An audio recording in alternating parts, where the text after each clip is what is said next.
हमेशा सच के साथ। आम नागरिकों को सुविधाएं मुहैया करवाने में जुटी है, वहीं बिजली विभाग के कर्मचारियों की दबंगई का एक मामला सामने आया है। ऐसा ही एक मामला कस्बे के भरतरी कॉलोनी में देखने को मिला है, जहां दुल्हन मेकअप का चार्ज मांगने पर खफा हुए बिजली विभाग के कर्मचारी ने दबंगई दिखाते हुए ब्यूटिशियन के मकान और उसके ब्यूटी पार्लर की बिजली ही बंद कर दी। ब्यूटिशियन और उसके परिवार को करीब 18 घंटे तक भीषण गर्मी में परेशान होना पड़ा। मामले को लेकर ब्यूटिशियन ने पुलिस और बिजली विभाग में कंप्लेन की, लेकिन डिस्कॉम द्वारा मामले को दबाया जा रहा है। भरतरी कॉलोनी निवासी अलका शाह ने बताया कि उसने घर के ही बाहरी हिस्से में ब्यूटी पार्लर खोल रखा है। गत 22 अप्रैल को एक दुल्हन के मेकअप की रोहित राजपूत नाम से बुकिंग हुई थी। ब्यूटिशियन ने बताया कि मेकअप चार्ज 51 रुपये में तय हुआ था, जिसका एडवांस 1100 रुपये मिला। 22 अप्रैल को शादी के दिन मेकअप के बाद रात करीब 10 बजे दुल्हन को लेने के लिए 2 लोग आए, जो दुल्हन को बिना मेकअप चार्ज लिए ही जाने लगे। इस पर जब मेकअप चार्ज के बकाया 4000 रुपये मांगे तो 2 युवकों में से एक ने अपना नाम शैलेंद्र शर्मा बताते हुए कहा कि वह बिजली विभाग में ऑफिसर है और अपने घर में जंपर लगाकर चोरी की लाइट जलाइए, आपको कोई कुछ नहीं कहेगा। इस पर ब्यूटिशियन ने कर्मचारी को गलत बताते हुए अपना मेकअप चार्ज 4000 रुपये मांगा। इस पर शैलेंद्र नामक कंपनी कर्मचारी नाराज हो गया और ब्यूटिशियन के घर के बिजली मीटर की मोबाइल में फोटो खींचकर बिजली विभाग के ARO JS मीना को भेजकर तुरंत लाइट बंद करवा दी। ब्यूटिशियन ने बताया कि लाइट बंद होने से उसे और उसके परिवार को पूरी रात भीषण गर्मी और अंधेरे में गुजारनी पड़ी। अगली सुबह से ही पीड़ित ने बिजली विभाग के अधिकारियों और पुलिस कोतवाली के चक्कर लगाए और लिखित शिकायत दी। इसके बाद अगले दिन शाम करीब 4 बजे जाकर उसकी बिजली सप्लाई बहाल हो सकी।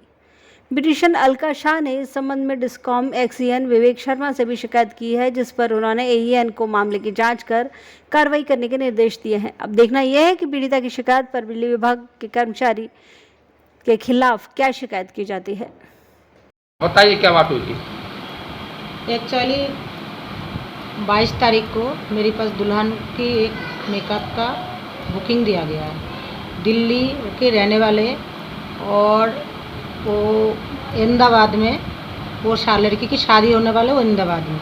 इनके आसपास में कोई रिश्तेदार है नहीं, तो उनके 1100 रुपया शाही था और नहीं 1100 रुपया शाही दे गए, 5100 रुपया तैयार था, मेरे 4000 रुपया बकाया था।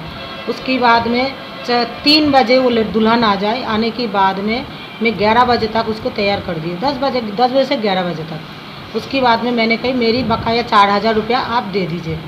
फिर एक आदमी, उसको मैं ना जानती हूँ, ना नाम, ना कभी मैं आप ही पहले कभी भी नहीं देखा। उसके बाद में उसने यूँ कहे आप जंपर डालते हो क्या? मैंने कहा नहीं। तो कह रहा कल से आप जंपर डाल लेना, आपका कोई माना नहीं करेंगे क्योंकि मैं हूँ और पैसा आपको नहीं मिलेंगे। मैंने कहा हमें तो जंपर नहीं डालना है, क्यों? हम मेहनत के खाते हैं, क्योंकि हमें तो पैसा चाहिए। तो फिर वो यूँ कहे आप मुझे जानते हो? मैंने कहा नहीं, आपको तो सब नहीं जानते हो। कह रहा आपको पता नहीं है मैं कौन हूँ? बियाना में नामी दुमी गिनी चुनी 2-4 में से मैं एक हूँ। मैंने कहा पे आप हो सकते हो, लेकिन मुझे तो सब पैसा दे दो। कह रहा 3000 ले लो ना। मैं नहीं, मुझे तो 4000 ही चाहिए। फिर यूँ कह रहे थे ठीक है मैडम, आपको 5 मिनट के अंदर अंदर आपको बता देंगे मैं कौन हूँ। फिर उसके बाद में फिर वो निकली है दुल्हन को लेके। फिर कह रहे आपको, मैंने दुल्हन ने यूँ कह रही आपके अकाउंट पे पैसा डाला जाएंगे। फिर 10 मिनट में बाद में फ़ोन करती हूँ, फिर फ़ोन नहीं रिसीव नहीं होता है। फिर उसके बाद में मोबाइल में फ़ोटो ले लिए उसने, वो मीटर के से मीटर में जैसे फ़ोटो ले लिए। फिर उसने 5 मिनट के अंदर अंदर मेरी लाइट कट गया। फिर उस दिन मीटर में तो लाइट आ रहे थे, लेकिन मीटर में तो लाइट आ ही रहे थे, लेकिन हमारी घर में बिल्कुल लाइट नहीं थे। छोटे छोटे बच्चा हमारी घर में सब बीमार हो गए। उस दिन गर्मी भी बहुत पड़ा था। फिर उसके बाद में हम मैरिज होम में जाके उससे कह रहे मैंने हमारी लाइट कैसे गई कटा।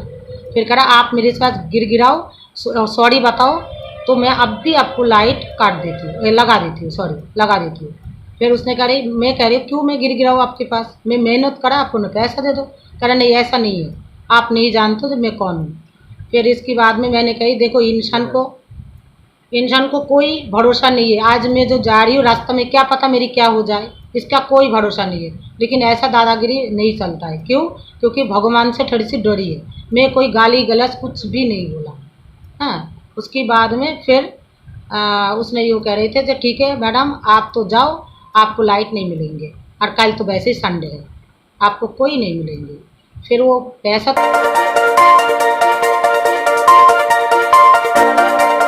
इंफॉर्मेशन, एंटरटेनमेंट, एम्प्लॉयमेंट, एजुकेशन और लेटेस्ट न्यूज यूट्यूब पर देखने के लिए सब्सक्राइब करें सत्यमेव न्यूज और प्रेस करें यहाँ बने बेल आइकन को, ताकि आप हमेशा हमारे हर वीडियो से अपडेट